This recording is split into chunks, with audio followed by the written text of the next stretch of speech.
Jupiter's gravity shattered a huge comet.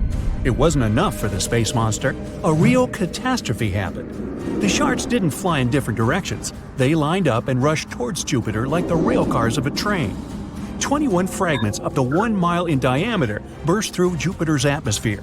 Fireballs at the speed of 37 miles per second bombarded the planet's shell. They heated the space around them to 50,000 degrees Fahrenheit. That's higher than the temperature in the sun's upper atmosphere and 312 times hotter than you need to boil an egg.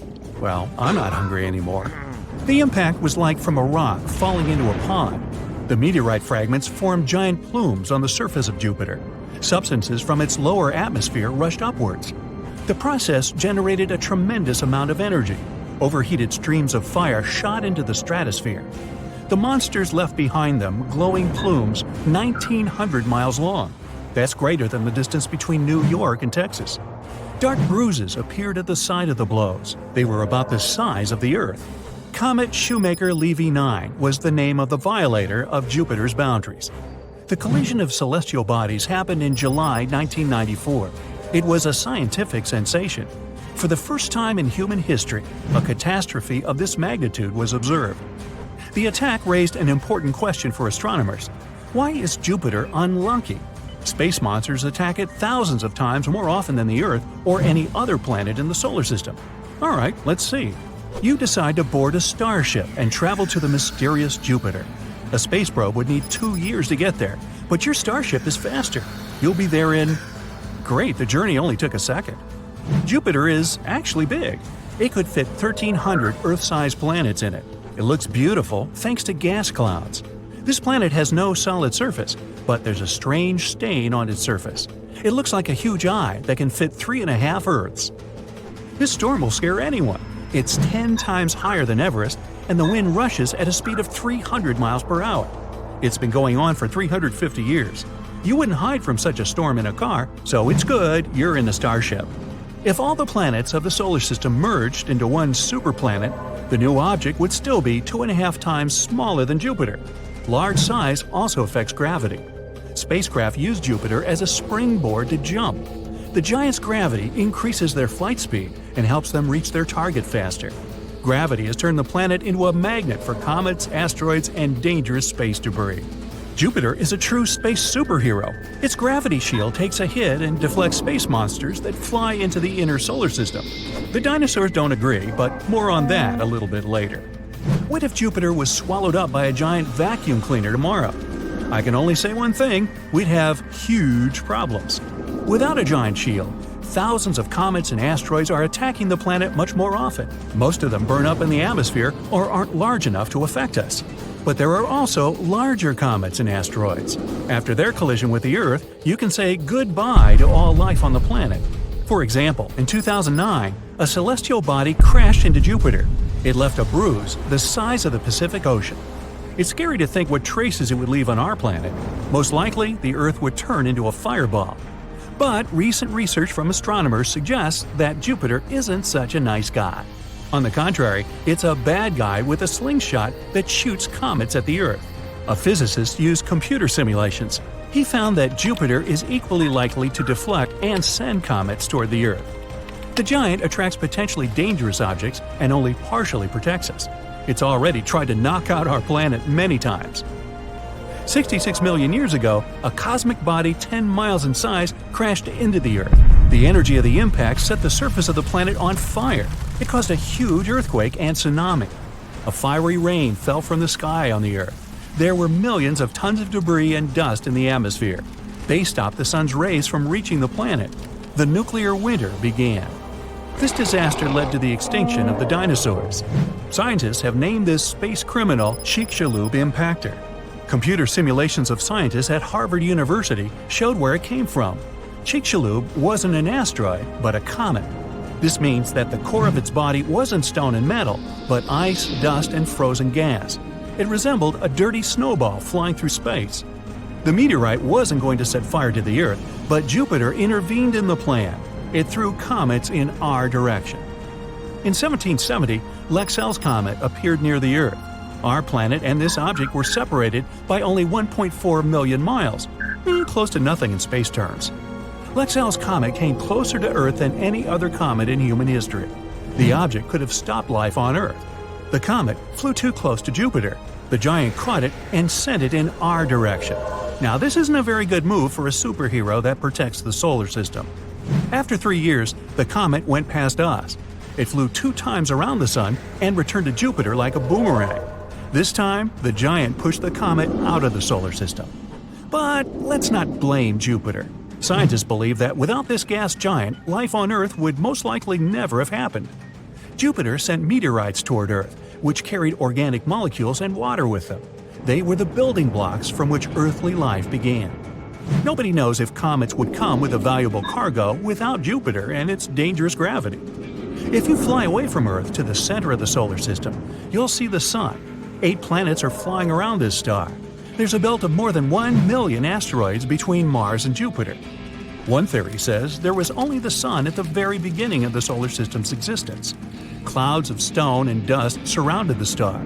These particles attracted each other and formed planets over millions of years.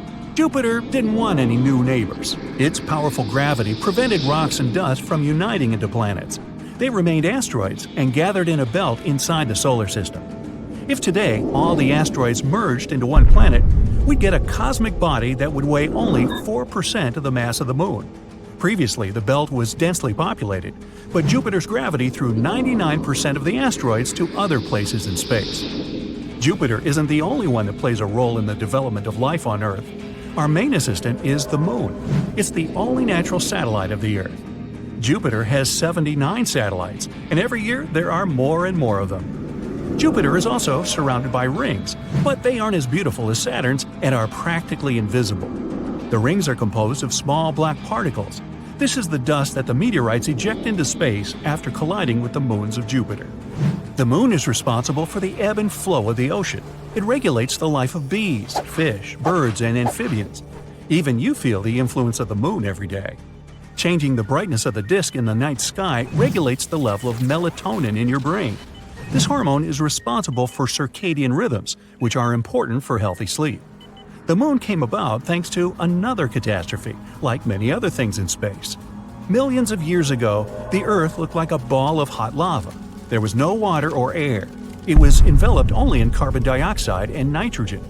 At this time, another planet the size of modern Mars crashed into the Earth. Scientists named it Theia. At a speed of 8,900 miles per hour, it collided with the Earth. The impact of incredible force threw millions of tons of material into space. The debris gathered into a ball that became known as the Moon. Scientists have almost solved the mystery of the Moon, but they don't know if there's a solid core in the middle of Jupiter or if it's dense hot soup that hangs in space. Jupiter has the largest ocean in the solar system. It's made of liquid hydrogen, not water. If Jupiter were 80 times more massive, it would turn into a bright star. Jupiter is a unique place that will never be home to humans. The pressure inside the planet is 2 million times greater than on the surface of the Earth. Extreme pressure and temperature would ruin any spacecraft that's gone too far. I guess that means Jupiter would have a crush on you. Hey, wake up! Quick, listen to that. It's a 5-second FM signal coming from one of Jupiter's moons. You fumble for your phone and inform your colleagues. They freak out over the news and rush to the lab. You've been a scientist working with the Juno probe, exploring Jupiter for years. But this is the first time you've witnessed something so unusual. Ganymede is Jupiter's largest moon and the biggest moon in our solar system. If this space body didn't orbit around Jupiter, it would be classified as a planet. It's even bigger than Mercury and Pluto. What makes this moon stand out among others is the fact that it has its own magnetic field. The moon was born around 4.5 billion years ago. It means it's as old as Jupiter itself. This planet-sized space body takes 7 Earth days to orbit its planet. Everyone gathers at the laboratory, impatiently waiting for you to play the recording of the signal coming from space. Your colleagues get their game on, trying to figure out what the source of this mysterious sound is. Around 40% of Ganymede's surface is dark, with craters scattered around, and 60% is light-colored. There are formations that were probably caused by tectonic activity or the release of water from under the surface. Scientists managed to discover a thin layer of oxygen trapped in the moon's atmosphere. The temperatures there are super low, between -170 to -200 degrees Fahrenheit. There isn't much information about how the moon behaves or what chemical elements it hides inside. Some of your colleagues try to create the same conditions that existed when the sound was transmitted. For hours, they sit there waiting, but nothing. Maybe it was a fluke. You get to the control system and activate the Juno spacecraft. The main point of this mission is to observe Jupiter's gravity, magnetic fields, the atmosphere, and the planet's evolution. By the way, there's also some evidence that Jupiter's largest moon is evolving too. Since it has a magnetic field surrounding it, auroras pop up all the time. Those are glowing gas circling the moon's north and south poles. If life existed in such a place, it would probably be at the bottom of Ganymede's extremely salty ocean. For a long time, scientists thought that the sun was a crucial component to kickstart life. But now we know that there are organisms dwelling deep at the bottom of the oceans. Those are doing just fine without sunlight. The oceans of our planet are teeming with some of the most bizarre creatures of all shapes and sizes. Sea lilies live some 10,000 feet underwater. They got their name because they look like flowers, except they're not plants, but animals. Don't be fooled by their stems and leaves. Those are body parts equipped with nerve endings to detect food around them. Goblin sharks are probably some of the most weird-looking sharks that live at the bottom of the ocean. They can grow up to 12 feet long and have a very unusual snout. Now take a look at the anglerfish. It has a bioluminescent blob on its head to attract prey and navigate its way around the dark ocean floor. It's a natural flashlight that never needs new batteries. It's only the females that have these flashlights, though. The blobfish is another bizarre animal living down there. It lives in the Atlantic, Pacific, and Indian Oceans, 9,000 feet under the surface. Anyway, even though you asked everyone to keep the news confidential, it somehow leaks to the media and becomes a new trending topic. You get a call from a news agency. They say they want to interview you about this breakthrough that may prove life exists in outer space. The next day, you head down to the news station to talk about your discovery.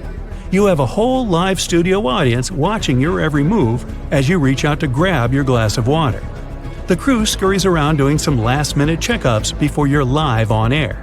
The makeup artist does some final brush-ups. The sound engineer asks you to test your mic once more. Several of the producers are sitting in the front seats. Bright lights are flooding the studio.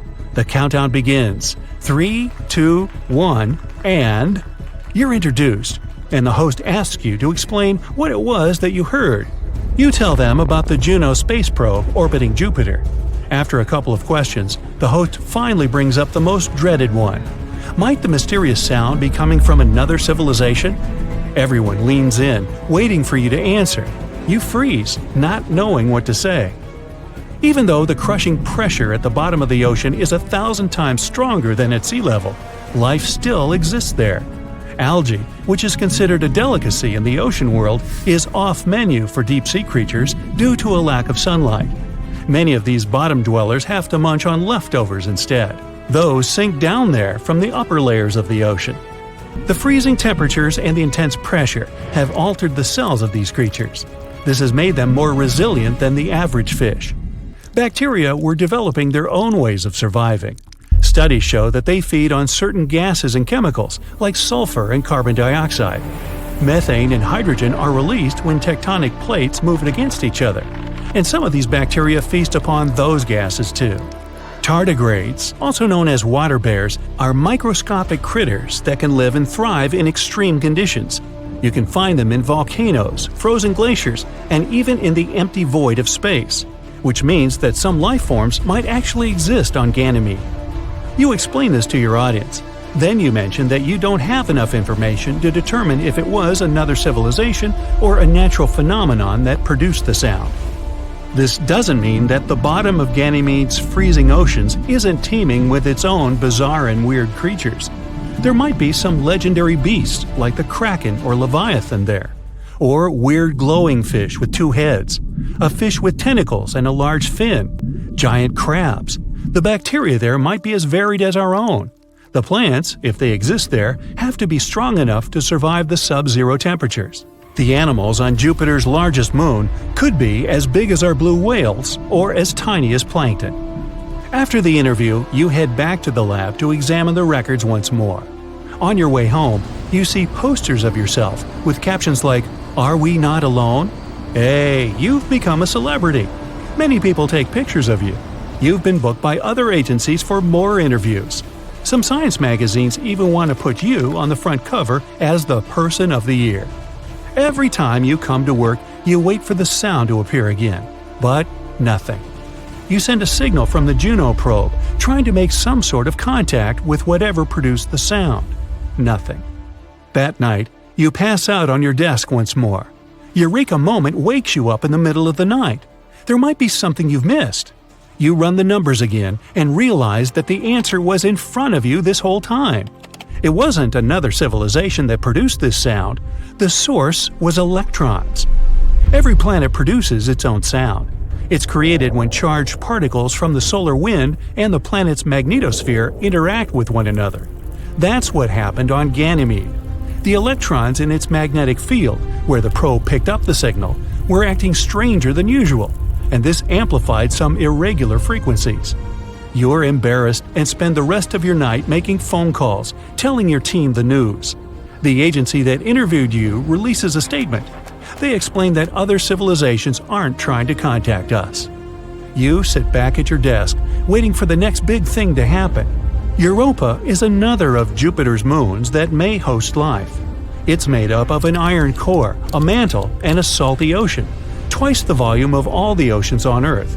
And just like Ganymede, the ocean lies under a water ice crust. Scientists claim that there might even be active volcanoes there, and some resilient bacteria may live there. With enough water, certain chemicals, and a source of energy, Europa could produce life. But it's unlikely that we'll find anything but tiny microbes. Sand is everywhere. In your eyes and mouth, in your hair, under your t-shirt, and in your shoes. You can hardly stand. The wind is so strong, it's knocking you down. Suddenly, an especially powerful gust sends you to the ground. You crawl toward the back door. It takes you a lot of effort just to pry it open. Once inside, you get to your feet and sneak a peek outside. Just clouds of dust and a deafening roar. Okay, it's time to call for help. It started a month ago. One day, you went out to the garden behind your house. It was a windy day. You even spotted a tiny tornado under your apple tree. It hardly reached your knee, lazily swirling around tree leaves and dust. You tried to make it disappear by poking it with your foot. But even after several attempts, the mini whirlwind just didn't want to break apart. You shrugged and went back home. The next day, the tornado was still there, and had it grown? Interestingly, instead of growing taller, it got wider. At that moment, it started munching on your flowering shrubs. You got curious and decided to keep track of this unusual phenomenon. You measured it every day and carefully wrote down all the information in a special notebook. Maybe later I'll write an article or even publish a book about my storm, you thought. One day, you got out of the house to find your favorite apple tree broken. You couldn't figure out how it happened. The storm still looked harmless and too weak to damage a rather large tree. But after this accident, you started asking yourself if not calling for help was the wrong thing to do. Apparently, it was, because just a month later, your mini-storm has suddenly grown to twice its original size. It's unsafe to go outside now. It seems as if your house is in the middle of a real tornado. You can't see the sky behind a wall of dust and debris. Your garden is ruined, trees broken, bushes and shrubs pulled out of the ground and sent flying somewhere far away. You hear your doorbell ring. A group of scientists you invited has come to the rescue. You show them the garden with your personal natural disaster and enjoy their stunned silence. But after a couple of seconds of initial shock, they spring into action. Ignoring the howling wind, they start carrying inside different equipment. It looks very complicated. Your kitchen turns into the researchers' laboratory. You get informed that your house will be temporarily used by the scientists. You take your things to the smallest bedroom and watch the professionals work. Your kitchen is filled with beeping gadgets and devices covered in flickering lights. People in protective suits and lab coats scurry around. Surprisingly, they don't bump into each other. Neither do they create traffic jams. You bring the notes you've been taking and hand them to an elderly man in a white lab coat. He thanks you as if you've just given him the gift of his dreams. The next several days pass in a flurry of activity. The storm in your garden is growing. The scientists seem to get gloomier every time you see them. It's around 2 a.m. when something wakes you up. You blink your eyes open and realize the house is shaking. Your homegrown tornado must have gotten so big, it's reached the house. In the morning, several scientists pull you aside to tell you the unpleasant news. You have to move out. The storm is indeed growing. Soon, it'll wipe your house off the face of the earth. Nothing can be done. You're gaping at the people telling you to get out of your house. Where will you go? They tell you they're building an additional research lab not far from the place. It's important to be able to observe the storm in real time. Anyway, there's a spare room with everything you may need in that facility. Why don't you stay there for a while? It would also be convenient for the scientists. They may need you to answer the questions that appear during the process. You agree because you don't have any other choice. The researchers help you transport your stuff to your new accommodation. You walk around your house, saying goodbye to your favorite coffee table, your sofa, and your cozy bed. The scientists tell you that there's no time to move your furniture to another place. The next day, you wake up to the news that your home is gone. The storm gulped it down at around 4 a.m. Over the next few weeks, the grown-up whirlwind has swallowed 2 houses of your neighbors, the nearby forest, several abandoned cars, and a small flower store. It's now so big, it's coming close to a large lake several miles away from the town. People get evacuated. The authorities have announced a state of emergency. One day, you notice that scientists are talking in hushed voices. They look even more worried than usual. You corner one of them and try to find out the truth. Soon the scientist spills it. The researchers have got some evidence that confirms their worst fears. According to all their estimates, the storm that once started as a tiny tornado in your garden is going to grow into another great red spot. Only on Earth. Crimson-colored clouds are spinning counterclockwise at an incredible speed. Beneath them, you can see vibrant hues of the largest planet in the solar system, the gas giant Jupiter. Those clouds are called the Great Red Spot. It's a colossal storm raging in the atmosphere of Jupiter. If you found yourself at the storm's center, the winds would be rather calm there. But on the edges, the storm's speed can reach 425 miles per hour. That's twice the speed of the fastest and most severe hurricanes on Earth. Over the decades, the size of the red spot has been changing. Right now, it's 1.3 times as wide as our planet. The storm's roots go as deep as 200 miles into the planet's atmosphere. The average tropical cyclone on Earth usually stretches for no more than 9 miles from the bottom of the storm to its top. The unique phenomenon on Jupiter has existed for so long because the planet doesn't have a solid surface. It consists of layers of clouds made up of vapor, water ice, and ammonia. Underneath, there might be an ocean of liquid hydrogen. Our planet is solid, and hurricanes slow down and break apart once they go low enough to touch the surface. But the Great Red Spot has nowhere to make landfall. That's why it keeps raging. The scientist also tells you the most bizarre and alarming thing about the storm in your garden. Instead of growing weak and disappearing many weeks ago, it's not only still going, but it's also getting bigger and more powerful. Even the most experienced specialists can't explain this phenomenon. After analyzing it for days on end, they've come to the conclusion that it shouldn't have appeared on Earth. It's against the laws of nature. Interestingly, the storm's composition is a bit similar to that of the Great Red Spot. You're impressed, but still can't get why the researchers look so worried. It turns out that your once mini-storm is likely to grow as large as that on Jupiter.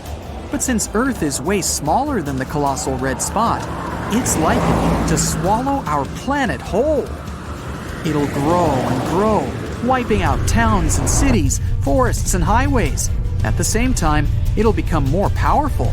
People will have to leave their homes and get evacuated to relatively safe areas until there are no more safe areas left. This process will take years, but it'll still be too fast for people to prepare. There will be two ways to deal with this global problem. One of them is to colonize the moon or another planet, for example, Mars. But it's an incredibly long process, and the storm will conquer the entire planet before the first spacecraft with people leaves Earth. Or scientists may try to stop the hurricane. There's a technology called the sunglasses effect. Billions of tons of dense gas get pumped into the atmosphere. This gas absorbs sunlight and cools down ocean water, which is the engine of any hurricane. The researchers aren't sure if this method will work with your storm. It formed not over the ocean, but in your garden. You're standing in a room full of explosive gas. One spark could cause an explosion so powerful that all the windows and doors would be just blown out with a huge column of fire. And you're holding a match. You need a bigger target than this room. How about the largest room of explosive gas in our entire solar system? Meet Jupiter. It's the 5th planet from the Sun and the largest one in our system. It's 11 times the width of Earth and almost 2.5 times heavier than all the other planets in our solar system combined. If we put Jupiter on the scales, we would need about 317 Earths to balance it. But most importantly, it has a lot of methane in its atmosphere. It's the gas we use in our kitchen or fill up our car with, and it burns just fine. More importantly, there's metallic hydrogen. In its normal state, hydrogen is the lightest element in the universe, but on Jupiter, it's at great pressure, more than 400 million atmospheres. By comparison, on Earth, you feel the pressure of 1 atmosphere. So multiply that by 400 million, and hydrogen is compressed so much that it looks like liquid metal. Metallic hydrogen can be a great fuel. It'll give off 20 times more energy than burning ordinary hydrogen. So you and your match can have great fun out there. Okay, here we go. The first problem is distance. Jupiter is only 1 planet away from us, but the path is also blocked by the asteroid belt behind Mars. It's full of giant rock debris. On average, each asteroid could be as wide as the distance from Los Angeles to Las Vegas. There's rocks the size of an entire state. And the biggest asteroid of them all is Ceres. It's almost as wide as Alaska. It's even considered a dwarf planet. And this dangerous journey to Jupiter takes about 650 days. That's almost 2 years of boredom inside a spaceship. By comparison, the longest time astronauts have spent aboard a spaceship is 84 days. But we'll let you take your favorite DVD collection and a couple bags of popcorn. At the end of the day, you'll be able to get some sleep after a hard day at work. Fast forward 2 years into the future, and you've arrived at your destination. You're already imagining lighting a match at the surface of Jupiter, exploding it like a balloon. Oh, be careful when you get close to it. Because of Jupiter's great weight, it has a strong gravitational force, about 3 times stronger than back home on Earth. The closer you get to its surface, the weaker you feel, and you can even barely stand on your feet. The maximum weight you can lift here is also 3 times less, and even a match you're holding in your hand already feels heavier. If you try to jump up, you need more effort. Actually, you can't even do that because Jupiter is a gas giant. That means it has no solid surface. Theoretically, the deeper you dive into these clouds, the more pressure you'll feel. Gradually, the clouds and gases thicken and form a kind of liquid. But you don't have to dive that deep. Methane is a light gas, and it's closer to the surface. So, this is the moment of truth. You take a match, you flick it on the box, and nothing happens. Well, let's give it a couple more tries.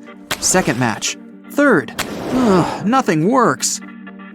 Okay, you've got a gas burner in your backpack. You unscrew the valve to maximum, and nothing happens again. Well, that's because it takes 3 components to start the combustion process. The first is fuel. Luckily, there's enough methane and metallic hydrogen on Jupiter to blow up the whole planet in a matter of seconds. The second component is the ignition source. It's the initial force that will start the combustion process. It could be a spark, an electrical discharge, or a match like the one you have in your hand. And the last ingredient is oxygen. Yes, the same oxygen that we breathe. It's just as important to fire as the fuel itself. For an experiment, try lighting a small candle. Now cover it with a glass. You see how the fire keeps burning for a few seconds and then goes out? The fuel is still there, but the fire has used up all the oxygen inside the glass, and the burning process is over. The same thing happens on Jupiter. There just can't be fire, simply because there's no oxygen. And you didn't even have to fly there to find that out. From Earth, we can see hundreds of thousands of little meteorites falling on Jupiter. The asteroid belt next to it is to blame for this. When they hit its atmosphere, they start to burn, and that doesn't instantly blow up the entire planet. But don't be upset. There's still a way to ignite this gas giant planet. All you have to do is trigger a thermonuclear chain reaction on the planet. Then, there'll be an explosion so powerful, it'll be visible from Earth, and it will be like the birth of a new star. To do that, we need to detonate a nuclear reactor, like the ones that give us electricity here on Earth. In fact, we'd have to send everything we have to Jupiter, but even that won't do the trick. Big asteroids, when they hit the planet, cause a much bigger explosion. In 2009, a meteorite the size of 5 soccer fields hit Jupiter. It caused an explosion of 5 billion tons of TNT. This incident left a dark spot the size of the Pacific Ocean. And an even bigger explosion happened there in 1994. After that collision, there was a giant spot on Jupiter, almost the size of our planet. But strong winds and storms quickly began to sweep away the traces of the explosion. After a few weeks, Jupiter looked like normal. The problem is that our attempts to blow up the gas giant took place on the planet's surface. We need to plant a charge the size of the moon deep below. A massive explosion will cause a thermonuclear reaction and cause the metallic hydrogen to detonate. The explosive process is set, and within seconds, Jupiter explodes like a giant balloon. But this spectacle will be the last one that humanity ever sees. The explosion would disturb the stable orbits of Earth and the other planets. The trajectory of Earth around the Sun might change, and we may see the dawn not in the east, but on any other side of the world. When the strong wind from the explosion reaches the Earth, it'll start scraping our atmosphere. Soon, our planet will lose its ozone layer. It was our shield that protected us from solar radiation. In such a situation, we'll have to hide underground for the rest of our lives. But even this can't protect us. Before long, the Earth will be showered with thousands of meteorites.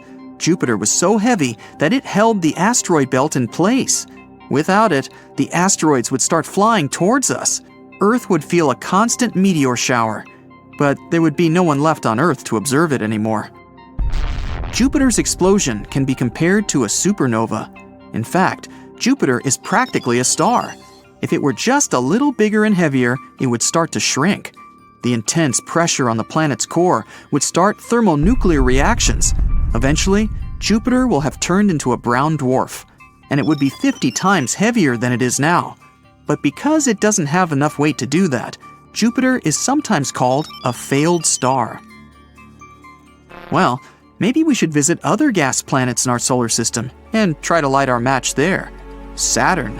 Saturn's atmosphere is similar to Jupiter, but there's no oxygen for combustion there either. So all you have to do is admire the planet's beautiful rings and move on. Well, Uranus and Neptune are much smaller, and they don't have metallic hydrogen, so their explosion wouldn't be as strong.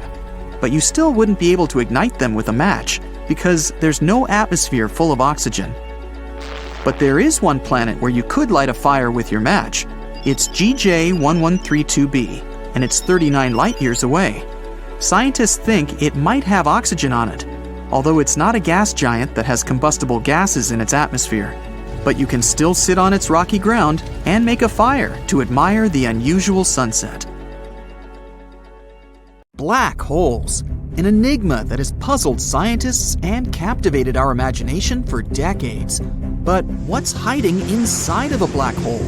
Is it a void? A bottomless pit? A parallel universe? We don't know for sure yet. but scientists might have some ideas, so let's hear them out. Picture this. In the vastness of space, there's a supermassive star shining bright like a diamond. But like all good things, this star's party can't last forever. Eventually, it runs out of fuel and goes out with a bang. Quite literally, the star collapses under its own gravity, creating an implosion. Now, this collapse is so intense that it creates a bottomless pit in space, like a sinkhole. This is what we call a black hole, the ultimate no-escape zone, sucking up everything in its vicinity, including light.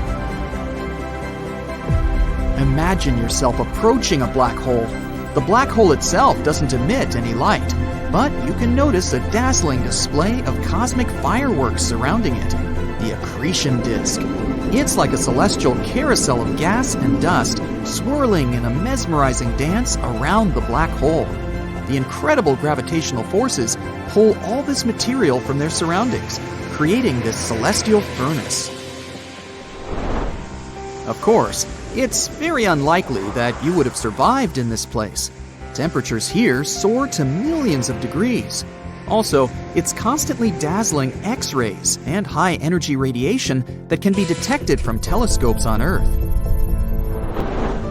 But let's imagine that you did survive, somehow.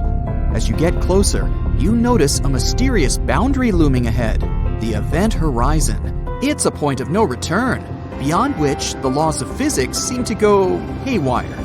Now you're stuck in a space traffic jam, and no matter how hard you hit the gas, you're going nowhere. Once you cross this threshold, not even light can escape. And now, you inevitably fall into a black hole. What do you see around you? According to the genius physicist Albert Einstein, space and time aren't separate entities, but rather intertwined in a fabric called space-time. It's like a cosmic trampoline that can stretch and bend if you place something heavy on it.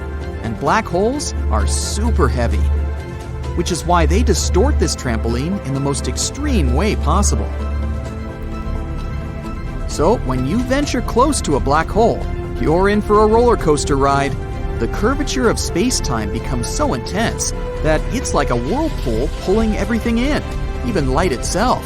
Everything around you looks like a space funhouse with distorted colors and rays of light that keep shifting. All this makes you feel like you're doing the moonwalk on a treadmill.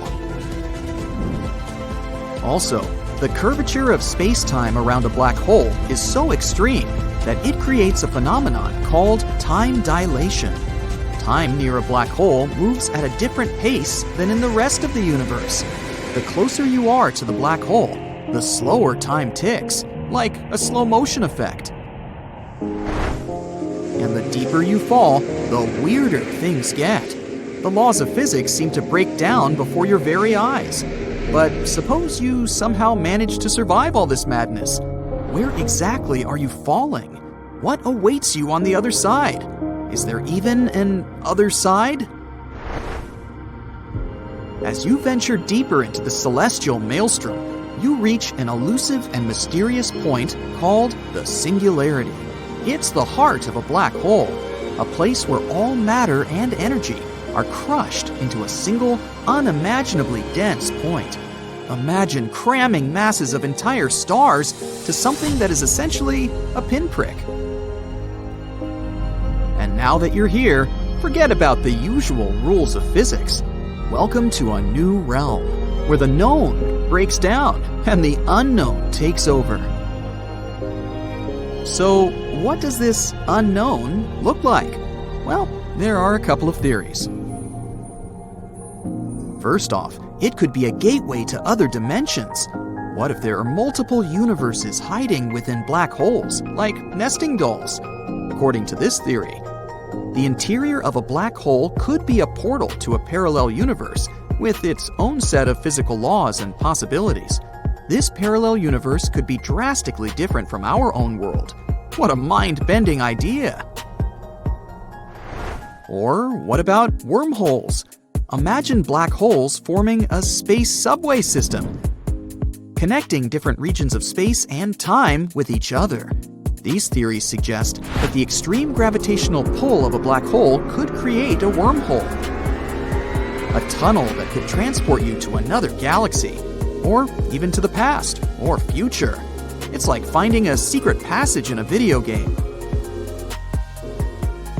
That's not all. Some scientists propose that inside a black hole, we might find some exotic matter, some strange matter with weird properties or negative energy density. If that's the case, this would defy our understanding of the universe. And finally, one of the most mind-bending theories is that a black hole could actually lead to a white hole. Imagine, as you fall further, you suddenly find yourself in a blindingly bright space show. You're in a white hole. This is a fountain that's spewing out matter, energy, and information into the universe with reckless abandon, the birthplace of new universes. You see, while black holes are known for their event horizon, white holes have an anti-event horizon. With black holes, everything can enter and nothing can come out. With white holes, it's the other way around. They repel everything. White holes are hypothetical objects. Their existence hasn't yet been proven. But if it turns out that they exist, they could be connected to black holes. It makes sense. Black holes suck everything in, and white holes should take their matter from somewhere. And all this matter and energy coming out of the white hole could potentially form new universes. Together with black holes, they could form a universal cycle of creation. The end of one universe leads to the birth of another. All these theories are beautiful and fascinating, but here's the catch. There's still no concrete evidence of any of them. Black holes still remain one of the biggest mysteries of our world. Unfortunately, studying these mysterious beasts isn't easy. They're super elusive, and this is one of the biggest challenges for scientists. Black holes don't emit light, so they can't be seen directly. They're essentially invisible to telescopes that rely on light, making them incredibly difficult to observe. That's why scientists have to rely on things like X-ray emissions, the effects of a black hole's gravity on nearby objects, and other clues. They're also very unpredictable. For black holes, physics is like a fun playground. They warp space and time around them, which makes it difficult to predict and understand their behavior. But don't worry, space enthusiasts. The future of research in this field is as promising as ever. We've already made incredible discoveries. For example, in 2019, we captured the first ever direct image of a black hole. This is a central black hole of the galaxy Messier 87. A few years later, we also took a photo of a black hole in the center of our own galaxy, the Milky Way. This one is called Sagittarius A star. All this has opened up new avenues for research. And these aren't the only cool things we've discovered in recent years. Let's take gravitational waves, for example. You know how rocks leave ripples after falling into water? Well, gravitational waves are ripples in the fabric of space-time. They carry clues about the most cataclysmic events in the universe. They've allowed us to listen to the universe, unveiling previously hidden phenomena and events. And all these observations provide us with a new way to study black holes. We constantly make new advancements in technology. The James Webb Space Telescope will provide us with even more detailed observations and insights into the mysteries of black holes. There's still so much we don't know, but that's the beauty of science, the thrill of the unknown, and the curiosity that drives us to explore the mysteries of the universe. So, let's keep peering into the cosmic abyss on the thrilling quest to unlock the secrets of our world. Picture a tiger. Tigers are known for their beautiful stripes, which they always keep the same. However, imagine if the tiger's stripes could change their size, position, and colors from time to time. Magical, right? But that's exactly what happens with one titan of our solar system, Jupiter. Why and how? Well, astronomers might just have the answer, so let's see. Jupiter is a huge and fascinating planet. When you're looking at its picture from far away, it's like seeing a beautiful sunrise. Here we have an entire palette, from creamy pale yellows to caramel browns, with even some blue shades. Jupiter is a fascinating place made mostly of hydrogen and helium, just like our sun. However, it didn't gather enough stuff during its formation to become a star. Instead, it became a colossal ball of gas that could fit more than 1,300 Earths inside. Jupiter has these interesting patterns of dark and light clouds that go around the planet in alternating bands like giant stripes. These dark stripes are called belts, and lighter ones are called zones. Actually, it's not unique in this. Earth and Jupiter both have these cool patterns in their atmospheres. It's just that Earth has a few of them, but Jupiter has a lot more. Why are these belts brown and beige? Those can be explained by the combination of hydrogen, helium, and other trace elements in the planet's atmosphere. It's like mixing different colors of paint to create new shades. These belts create beautiful patterns across the planet's surface. Now, because Jupiter has such a massive atmosphere and a weather system similar to Earth's, it experiences some extraordinary storms. So even though these stripes may look calm and peaceful, they're actually part of a wild weather system. It's like a never-ending storm party happening there. These belts and zones move in opposite directions around the planet. The belts go against Jupiter's rotation, like going against the flow, while the zones go with it, joining the dance. And not only do they move in different directions, but they also exist at different heights in the planet's atmosphere. The belts are like regions where things are rising up, like bubbles in a fizzy drink. So the cloud tops in the belts are higher up in the sky compared to the cloud tops in the zones, which are more like sinking areas. So, even though Earth and Jupiter have this similarity, their weather is completely different. It's like comparing apples and oranges. One of the most famous storms on Jupiter is the Great Red Spot. But why is it red? Well, that's a bit of a mystery. Scientists think that the storm sits at a higher altitude than the rest of the atmosphere. This means it gets a stronger dose of sunlight. Imagine standing on a hilltop where the sun shines brighter on you compared to the surroundings. In a similar way, the Great Red Spot gets more radiation from the sun. The storm also contains some special chemicals in its clouds, like ammonia and acetylene.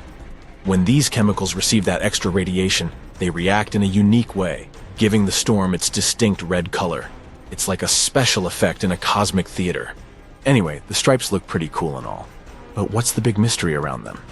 Well, you see, one day scientists decided to look at data from deep inside Jupiter, about 30 miles below the surface. And after peeking in Jupiter's secrets, they noticed something strange. When they looked at Jupiter using a special type of light called infrared, the colors of its stripes actually switched around. The light bands that were pale and creamy in normal pictures become dark in the infrared view. The dark bands that were belts before now shined brightly in the infrared. This suggests something interesting. The belts on Jupiter have thinner cloud coverings compared to the zones. It's like the belts are wearing sheer, see-through outfits, while the zones have thicker clouds, like fluffy jackets. So, what we see as dark bands in normal pictures turn out to be bright in the infrared, hinting that these belts have less cloud stuff blocking the light. But here's the most strange part. Every few years, something changes. It's like the weather on Jupiter goes through a wild roller coaster ride. The colors of the belts can change, and sometimes the whole weather pattern becomes a bit crazy for a while. Scientists have been scratching their heads, trying to figure out why this happens. So they've decided to use a special spacecraft called Juno to investigate this. Since 2016, Juno has been gathering a lot of information about Jupiter, like a spy collecting clues. One of the things Juno has been looking at is Jupiter's magnetic field. Just like Earth, Jupiter has a magnetic field. It's like an invisible bubble that surrounds the planet, extending to space. This magnetic field is really important because it protects the planet and everything on it. It acts like a shield against harmful particles from space. like those coming from the sun. But Jupiter's way bigger than us, so his protective shield is much stronger. Magnetic fields are generated by something called a dynamo, which is like a big swirling conducting fluid inside the planet. This fluid moves around and rotates, kind of like a dance party happening deep within the planet. So, scientists have been looking at the data collected by Juno over the years and noticed something interesting. Jupiter's magnetic field has its own little motions, kind of like when you see waves in the ocean. Scientists call these motions torsional oscillations, which is just a fancy way of saying wave-like movements. It's like Jupiter is doing its own magnetic dance. Now let's imagine that Jupiter's insides are like a giant pot of boiling soup. Deep within Jupiter, there are slow currents that carry heat upwards, just like a conveyor belt. This heat eventually reaches the upper part where we see the clouds. But here's where things get interesting. Imagine someone starts stirring the soup really fast with a spoon. Those wavy magnetic movements, the torsional oscillations, act just like that spoon. They create a disturbance that messes up the slow currents. Now this disruption has a big impact on Jupiter's weather. It's like turning up the heat in the kitchen and changing the way the soup cooks. The patterns of rising and sinking in the clouds, which we call upwelling and downwelling, get all mixed up. A whirlwind in the soup. Our clever scientists also noticed something special near Jupiter's equator. They discovered a concentrated spot of magnetism called the Great Blue Spot. And guess what? This spot is slowing down, like it's taking a break from its usual fast movement. This suggests that a new type of wavy motion, a new dance, is about to begin. So, to sum it all up, the scientists have come up with a cool idea. These wavy magnetic movements, the torsional oscillations, disrupt the slow currents inside Jupiter, messing up the cloud patterns and causing wild weather. And when the scientists calculated the time it takes for these wave-like motions to happen, they discovered that they match the same time periods when the stripes on Jupiter change. So, in simple terms, the scientists think that these wave-like movements in Jupiter's magnetic field are causing the changes in the stripes on the planet. Pieces of a puzzle are coming together. Scientists are still trying to fully understand why this happens, but it's an exciting step forward in unraveling the mysteries of our vast universe. But there are still some mysteries left to solve. To find more answers, scientists need to keep watching Jupiter closely in the future. By observing how the clouds change, they can check if their theory is correct or if it needs some adjustments. From its massive storms to its colorful belts, Jupiter never fails to amaze us with its cosmic wonders. It may not have ignited as a star, but it shines brightly as a gas giant, captivating us with its size and beauty. So keep your curiosity alive and always reach for the stars. Jupiter has 79 known moons, and the 4 biggest of them that are particularly interesting are Galilean moons. They were named after Galileo Galilei. He discovered them in the 17th century. They have something in common, but at the same time are all very different. Europa is the smallest of the Galilean moons with a diameter of 1,860 miles. It orbits Jupiter every 3.5 days. The first images we got from there were taken in the 1970s. Its surface mostly consists of water ice. Europa has long fractures, often around a mile wide, that can extend for thousands of miles across its surface. They were probably formed as the crust pulled apart from tidal forces on the mysterious ocean beneath the surface. In 2012, scientists discovered water vapor plumes erupting close to its south pole, rising up to 125 miles. These plumes can help us find what's inside Europa without having to land there. Scientists think there could be a magnificent ocean hidden 10 to 15 miles beneath the solid surface. That ocean could be 40 to 100 miles deep. Even though it's just 1/4 of Earth's diameter, it contains twice as much water as all of our oceans together. This ocean is a potential environment for some forms of life. Scientists believe the entire ice crust is floating on that ocean. It probably makes a full rotation around Europa once every 12,000 years. In the image the Galileo spacecraft took, you can see small dark brown spots. They're 6 miles across and formed as the hot, less dense material was getting to the surface. It either pushed the crust or broke through it altogether. The surface of Europa consists of so-called chaos terrains. They're rough areas surrounded by a smoother surface. Its equator could be covered in ice spikes called penitentes that can go up to 50 feet high.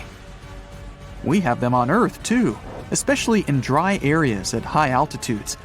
But none of them are as big as those on Europa. Our moon has over 5,000 big craters with a diameter of more than 15 miles. Europa's surface lacks impact craters and doesn't look like it's more than 50 million years old. This means the surface of Europa is changing and reforming all the time. This moon is icy and is one of the smoothest of any solid space objects in our solar system. Because of it, it's 5 times brighter than our moon. Europa is under a constant blast of radiation coming from Jupiter. It's so strong, we wouldn't last even a day there. Europa is 5 times further away from the center of our solar system than Earth. That means it barely gets any heat coming from the sun, so it can remain frozen since the average temperature is negative 250 degrees Fahrenheit at the equator and around negative 360 degrees Fahrenheit at the poles. About 40 years ago, the Voyager 1 spacecraft came close to the rocky moon Io and discovered that it's a volcanic champion of our solar system. Io is Jupiter's 5th innermost moon, 4.5 billion years old, nearly the same age as Jupiter itself. It's similar in size to our moon, and even has a similar density and amount of gravity. Many moons in our solar system consist of silicates and water ice, but Io is made of iron and silicate rock. You'd be able to see some beautiful auroras on Io. As this moon rotates around Jupiter, auroras change brightness all the time, but they're always there. Io is relatively close to Jupiter, almost 260,000 miles above its cloud tops. If you could come to Io and take a look at Jupiter from there, it would appear almost 40 times bigger in the sky than our moon.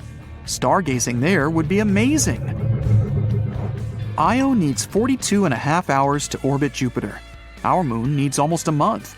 At some points, Io's tidal bulge can go up to 330 feet. It's similar to what we have on Earth. The gravity of our moon causes ocean tides. Io doesn't have an ocean, but the ground itself moves and goes up and down. It's like an elevator taking you to the bottom and then the top of a building with 30 stories. The gravity of Jupiter and its other big moons affect Io, so the solid ground tides on its surface are over 5 times as high as the highest ocean tides on our planet. All this makes Io so hot on the inside that some of the inner materials melt, boil, and try to escape in any way possible. Eventually, it creates a hole in the ground, which then turns into a volcano. Io is the most active body in our solar system when it comes to volcanoes. Io has more than 400 of those, with 150 of them erupting all the time. Some of them shoot their hot gas plumes 200 miles into space. It would be difficult to walk there because we're talking about a pretty intense world of floodplains of liquid rock, huge lava flows, multiple lava lakes, and giant collapsing mountains. Ganymede, the largest moon in the solar system we know of, also has the biggest water ocean. It's 26% greater than Mercury when it comes to volume, but it's less dense. This giant moon has a thick crust of water ice 90 miles deep. There might be a huge ocean of liquid water underneath. It extends 60 miles deep, which is about 10 times deeper than the deepest point in the Earth's ocean.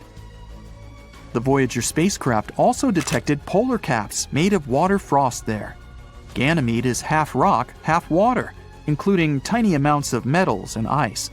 Its atmosphere is very thin and doesn't contain oxygen. This ocean most likely doesn't contain life. The Earth is a great example of how certain microbes and creatures can survive deep down without sunlight. But the ocean of Ganymede is so deep and the pressure is so strong that the water at the bottom is probably compressed back into ice. Certain forms of life in the deepest areas of our ocean survive thanks to geothermal vents that eject minerals. Since there's likely thick ice between the ocean and the core, this isn't the case with Ganymede. But the ocean there is salty, with multiple layers divided by icy sheets. If there's any chance of life, it could be in the part where the rocky core is in contact with the most internal icy layer. Beneath all that water and ice, Ganymede is the only moon in the entire solar system with a magnetic field. It's possible because this moon has a liquid core. Ganymede circles Jupiter approximately once every 7 days. Its orbit is so eccentric that at some points, it's pretty close to Jupiter. Ganymede, Io, and Europa have gravitational forces that affect each other. In the time Ganymede orbits Jupiter once, Europa makes 2 orbits, and Io makes a full circle 4 times. 1/3 of Ganymede's surface contains big dark regions, while the other 2/3 are lighter. Dark areas are older and contain more craters. Lighter areas have long ridges and grooves, about 2,300 feet high and thousands of miles long. Callisto, the 3rd biggest moon in the solar system, 3,000 miles in diameter, needs 17 Earth days to orbit Jupiter. Its atmosphere is very thin. There are many impact craters, but its ancient crust has basically been the same for more than 4 billion years. When a planet is geologically active, like the Earth, some things can erase most of the evidence from past impacts: water, volcanoes, tectonic plate movements, human activity, and weather. All this changes the surface. Callisto has experienced none of those. Scientists think this moon used to be an ocean world that eventually froze over. It was hit by meteors from time to time, but mainly remained untouched. And yet, it still has some pretty impressive craters, like Valhalla, the biggest multi-ring crater in our solar system. That's 2,500 miles in diameter. Major craters on Callisto contain more rings than those on other celestial bodies. Whatever hit the moon was big enough to have punctured the thin crust, causing water to spread on the surface.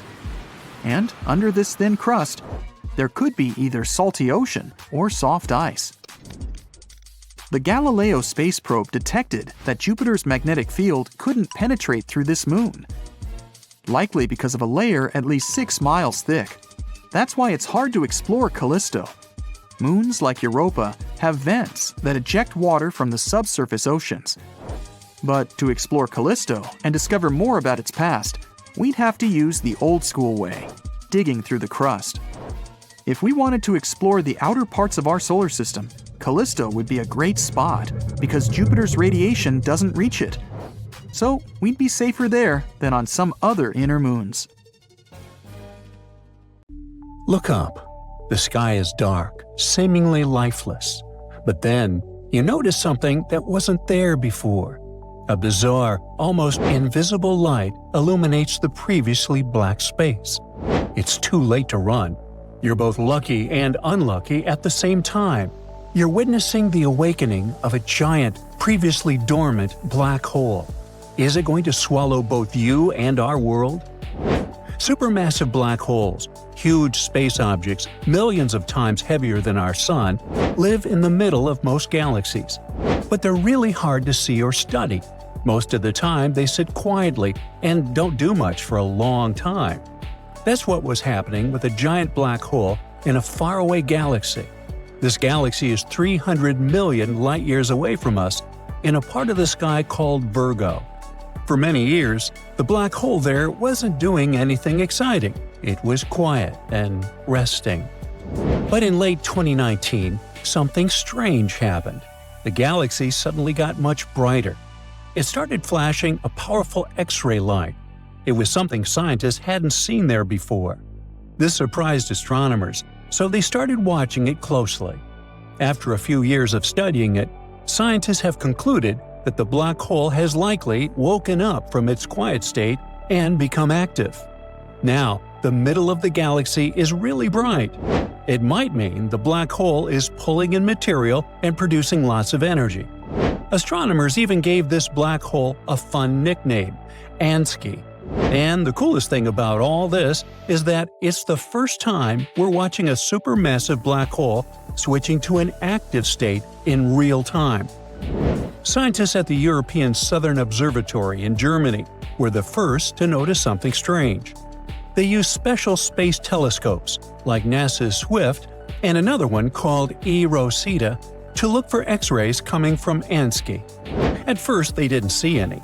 Then, in February 2024, another group of scientists noticed something new – bursts of X-ray light coming from Ansky. And these bursts weren't random.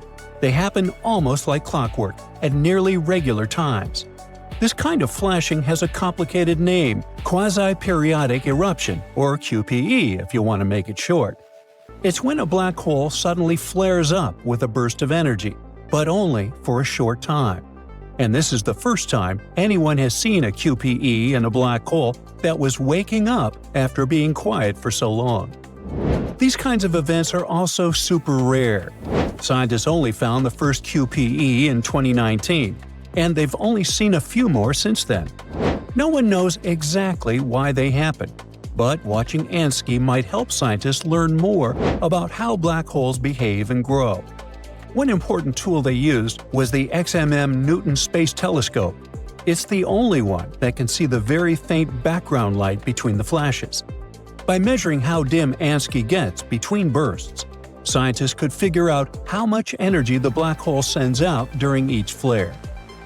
You might know that black holes have super strong gravity that pulls in anything that gets too close, even stars. If a star gets caught, it can be stretched and torn apart. The pieces of the star form a super-hot glowing ring that spins around the black hole. This ring is called an accretion disk. Scientists think that the quick flashes of X-rays, QPEs, might happen when something, like a star or even another small black hole, interacts with this spinning disk. QPEs have sometimes been linked to stars being destroyed. But with Ansky, there's no sign that it destroyed a star. So scientists started thinking of other reasons. Maybe the disk around Ansky is made from gas that the black hole grabbed from nearby space, not from a torn-up star. And maybe something small, like a planet or a star, is passing through this disk over and over again, shaking it up and making it flare with bright X-ray light each time. What makes Ansky really special is how big and powerful its bursts are. According to a student at MIT who worked on the study, Ansky's X-ray bursts last 10 times longer and are 10 times brighter than normal QPEs. Each burst gives off 100 times more energy than other ones scientists have seen. And the timing is strange too.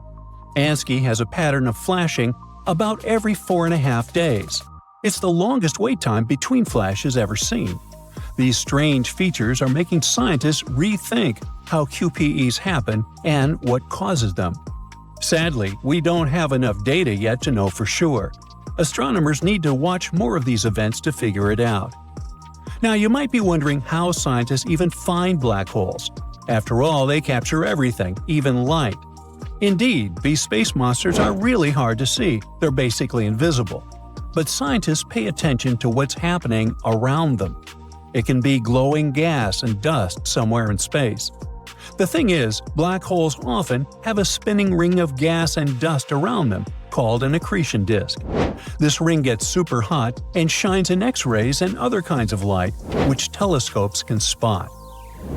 It can also be moving stars.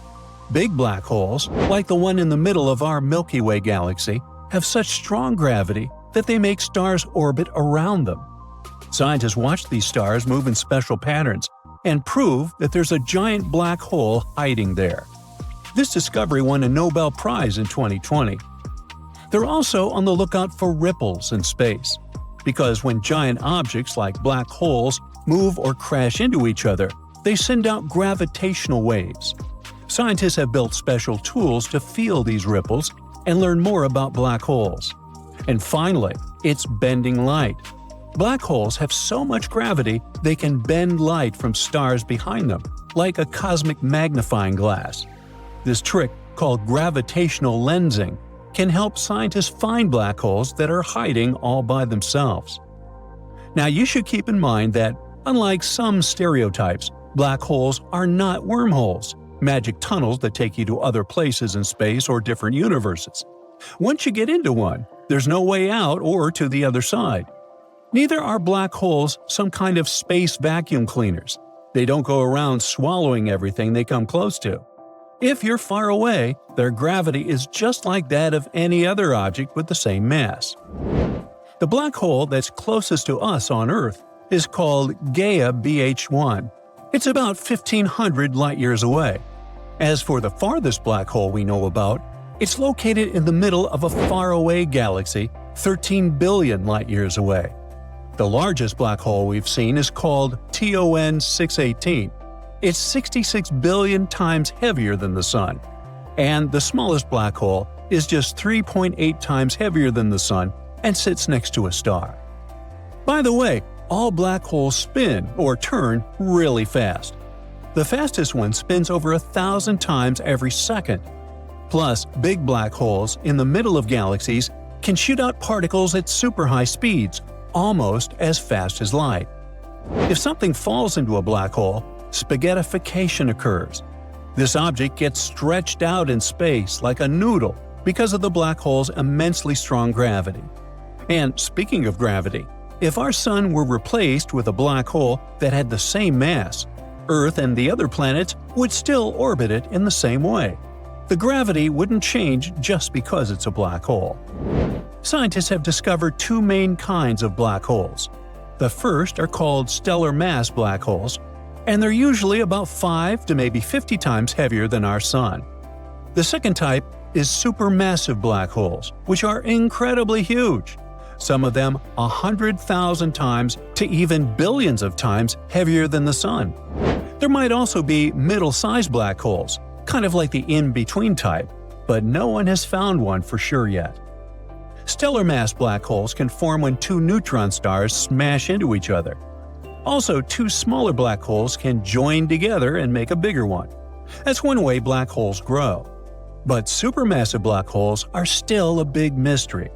Scientists aren't exactly sure how the universe creates black holes that large. Imagine leaving your house one morning and seeing not one, but two stars shining in the sky. The first one is our good old Sun, and the other is Jupiter. But how has a planet turned into a star? And what will now happen to Earth and its inhabitants? Before we find the answer to these urgent questions, we need to revise some things we know about Jupiter. The largest planet in the solar system is a gas giant, which means it's made up mostly of gases. Due to the pressure and temperature differences, these gases separate into layers. This creates those red and white bands that can be clearly seen from Earth. The temperatures at the top of Jupiter's atmosphere are insane. They can reach a whopping 1,340 degrees Fahrenheit. The planet also has an immense gravitational pull. In 1995, the Galileo probe reached the atmosphere of Jupiter and sliced it at a speed of 106,000 miles per hour. It survived the scorching temperatures and started its descent. It kept moving even when the temperatures suddenly dropped and the pressure, as well as the speed of the wind, increased. But 58 minutes and 97 miles into its exploration, things went downhill. The pressure of 23 atmospheres and still high temperatures finished the probe off. It was melted and then vaporized by the extreme heat. Now, if Jupiter suddenly decided to keep growing, it would eventually become a star, and its composition would allow this planet to do it. Once, a long time ago, Jupiter took most of the mass that was left after the formation of our Sun. That's how it ended up with more than twice the combined material of all other bodies in the solar system. And the planet's ingredients are the same as those of a star, mostly hydrogen and helium. Jupiter is just not massive enough to ignite. But what if it was? Then it would turn into another kind of celestial body, most likely a brown dwarf. In this case, it would have a minor effect on the orbits of the planets of our solar system, because brown dwarfs are more massive than planets, but not as massive as stars. A brown dwarf is usually 13 to 80 times the mass of Jupiter. It can only become a star if the pressure in its core gets high enough to start nuclear fusion. So let's imagine that it's happened, and Jupiter has become a real star. For example, a red dwarf. Red dwarfs are stars with masses around 7.5% to 50% of the mass of our Sun. Red dwarfs are also hotter than brown dwarfs. Their temperature can reach 6,380 degrees Fahrenheit. Our Sun, by comparison, has a temperature of almost 10,000 degrees Fahrenheit. So, it means that the newly formed red dwarf will be far dimmer than the Sun. And still, red dwarf Jupiter could prevent the inner planets from following their orbits, because they wouldn't be able to find a balance between the gravitational forces of the two stars. The planets would move either closer to the Sun or closer to the newly formed red dwarf. If Earth chose the first option, our main star's insane temperatures would probably wipe all living beings off the face of the Earth in no time. If it was the second scenario, we'd probably freeze, since Jupiter, as a dim red dwarf, wouldn't be able to warm us up well enough. But there could be one more option. The inner planets could get thrown out of the solar system altogether. If Jupiter was a star, it would also greatly increase the amount of radiation the surface of Earth would receive. Our atmosphere would have to protect us both from the radiation coming from the Sun and from Jupiter's radiation. Red dwarfs are notoriously active. That's why Jupiter, just like the Sun, would most likely have frequent coronal mass ejections. This is a fancy expression for describing large clouds of electrically charged particles a star releases with a huge burst of speed. Even now, Jupiter has a significant impact on our planet. The gas giant is roughly 318 times as massive as Earth. And this also means it has an outsized pull on our planet. Its gravity can cause shifts in the orbit of our planet and climate swings every 400,000 years or so. When Jupiter's influence is the strongest, Earth usually has colder winters, hotter summers, and more intense periods of wetness and droughts. Also, if Jupiter turned into a red dwarf, its most prominent feature might probably disappear for good. I'm talking about the Great Red Spot. It's an enormous storm raging in the southern hemisphere of the gas giant. Its top parts tower more than 5 miles above the tops of the surrounding clouds. The storm is almost twice as wide as our planet. In 2017, NASA's Juno space probe managed to collect lots of data about the red spot. And it turned out that this monster of a storm went more than 200 miles down into the planet's atmosphere. That's 30 to 100 times deeper than any ocean on Earth. But these measurements are most likely imprecise, and the storm's true roots can be reaching even deeper. The Great Red Spot is colder than the rest of the atmosphere. And keep in mind that Jupiter's temperatures are negative 280 degrees Fahrenheit in the upper cloud layers. On the other hand, the closer to the core, the hotter it gets. Mysteriously, the highest temperatures ever recorded on the gas giant occurred in the atmosphere right above the Great Red Spot. They were higher than the temperature of lava on our planet. Astronomers believe that the turbulence caused by the storm might produce gravitational and sound waves that can be responsible for the superheating. But the storm itself is warmer at the bottom than at the top. People have been watching the moving vortex on Jupiter for more than 150 years. Some time ago, astronomers predicted that it would gradually slow down and become smaller or disappear altogether. But that turned out not to be the case. After having analyzed all the data received with the help of the Hubble Space Telescope, researchers were baffled to discover that the winds at the outer boundaries of the storm had actually picked up speed. The wind speed at the edges of the storm can reach a mind-boggling 400 miles per hour. That's faster than Earth's tornadoes. At the same time, if you found yourself at the center of the Great Red Spot, you wouldn't be too impressed. The winds there move way more slowly. And now, I have another what-if situation for you. What if Jupiter collided with the smallest star we know about?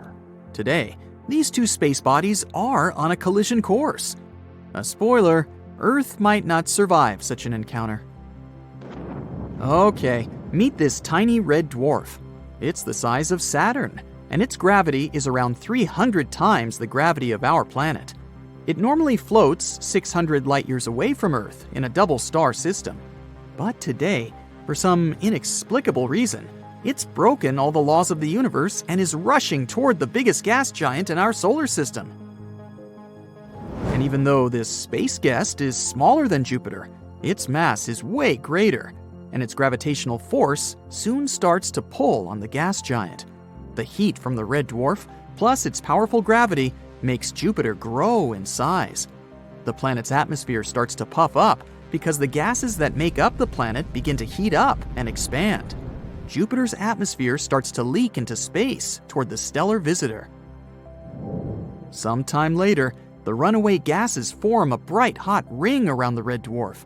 This is a terrifying view, as if a black hole, a very bright one, has appeared inside the solar system. The star keeps tearing Jupiter apart, eating chunks of the gas giant, and soon the red dwarf engulfs it completely. Sadly, Jupiter never stood a chance. Instead of the gas giant, we now have a red dwarf surrounded by a ring of hot gases. And we already know how badly it may end. The best thing about it is that this scenario is totally imaginary. Phew, thank goodness.